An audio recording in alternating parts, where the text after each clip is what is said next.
scorch on the bottom here. That's okay.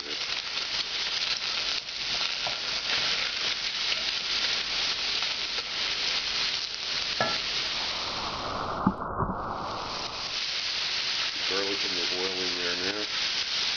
Now we're going to deglaze.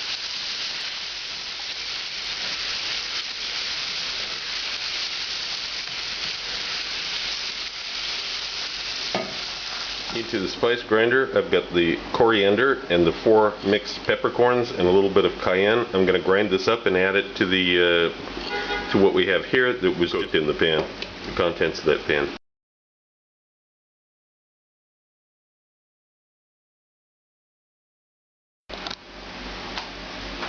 Okay, I'm going to add this ground spices to this, along with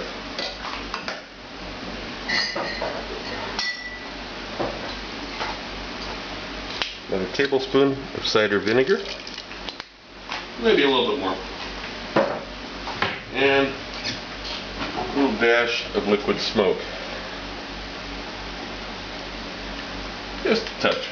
And we're going to puree this.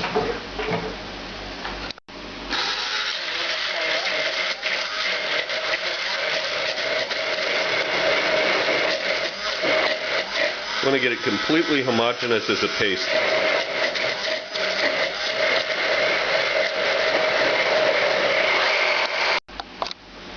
Okay, now that this is pureed, we're going to add 2 ounces of vegetable oil, or melted butter if you prefer. Melted butter actually tastes better, but we're going to use vegetable oil because that's what we do in the restaurant, and we're going to puree it some more.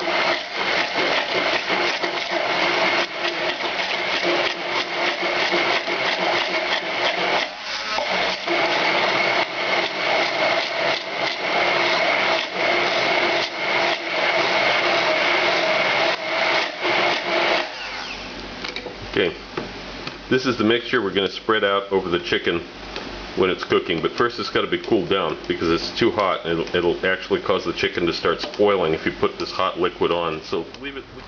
Okay, now to take care of the chicken. If you forget which side the back is on, first of all you can kind of look, it looks like it's laying down here, but you can always peek inside. You know, maybe you don't do this very often, you forget which way the back is. The back is this side. You're going to take a pair of kitchen shears, or poultry shears. I know you can do it in other ways, but this is just the fastest and the easiest, idiot-proof way. You just snip right through the bones down either side of the spine. Very, very easy.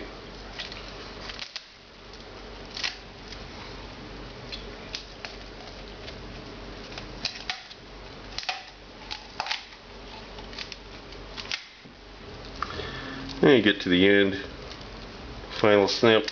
Now you can save this for stock if you want to, if you make your own chicken stock, or you can just discard it. We don't really need this for the, certainly don't need it for this recipe. Now, next problem we got here is, open it up a little bit. You're going to take a knife.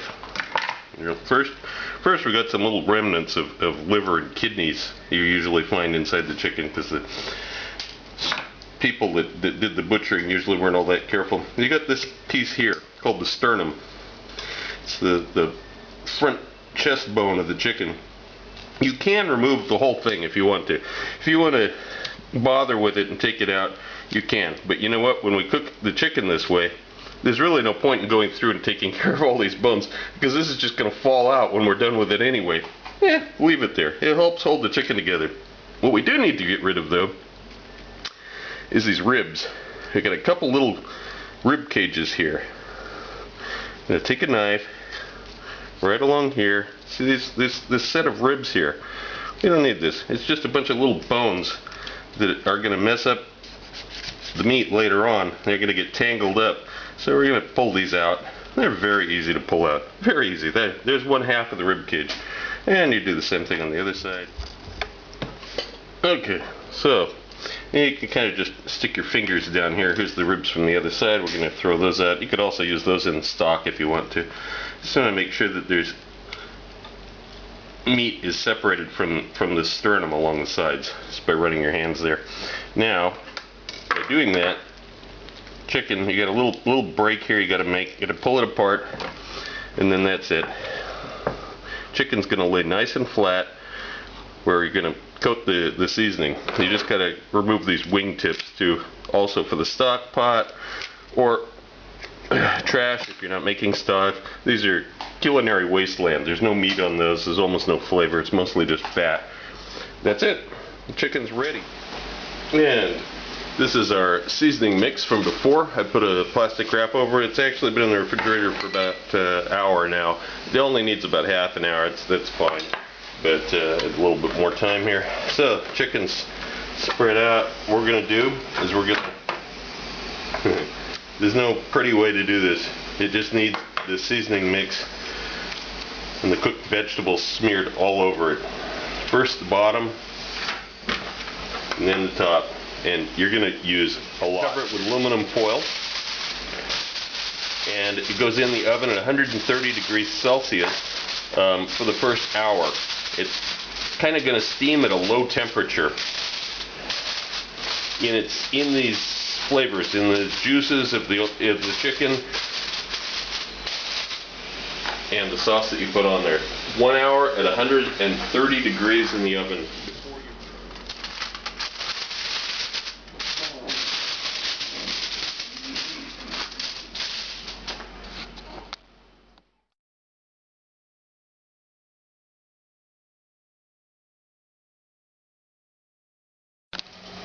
Here's the chicken. I just want to show you how tender it is.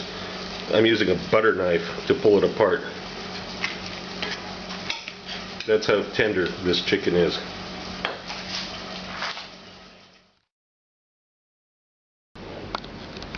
Also look for my cocktail book, Cocktails of the South Pacific and Beyond, Advanced Mixology, available through Amazon online.